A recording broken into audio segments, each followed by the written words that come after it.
हमारे यहाँ फिर लाइफस्टाइल मेडिसिन, जो कि इंसान को हर तीसरा आदमी हमारे यहाँ डायबिटिक है, हर तीसरा आदमी डायबिटिक है। 1.5 लाख जो है वो ख़वातीन जो है वो कैंसर में मर रही हैं। इस तरह से हर चीज़ में अभी इस वक्त हेपेटाइटिस सी में पाकिस्तान इस रीजन में नंबर 1 मुल्क है।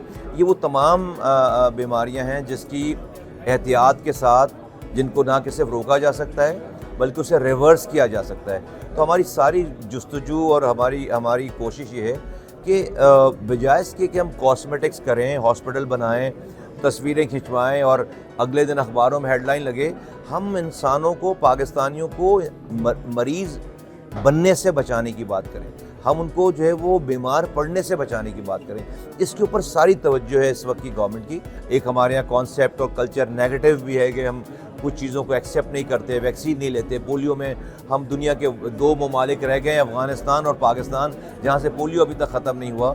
तो ये वो सारी चीज़ें हैं जिसको एक यकसर चेंज करने की ज़रूरत है। और मैं इस फोरम का बहुत शुक्रगुज़ार हूँ कि वो मुल्क से दूर रहकर भी मुल्क के और मुल्क के लोगों की फ़िक्र में लगे हुए हैं। अल्लाह ताला ने इनको बहुत नवाजा है नॉलेज से, तमाम दुनियावी असबाब से, और ये ख़ुद चाहते हैं कि ये काम करें और कर रहे हैं बहुत सारे काम। हम इस काम को स्केल अप करना चाहते हैं। गवर्नमेंट अगर पार्टनर बन जाए इनके साथ, गवर्नमेंट इनको फैसिलिटेट करे, तो इस काम को हम फिर बहुत नेक्स्ट लेवल पे लेकर जाना चाहते हैं। इस हवाले से मैं आज यहाँ पर आया था, मुझे मदऊ किया गया, मैं शुक्रगुज़ार हूँ।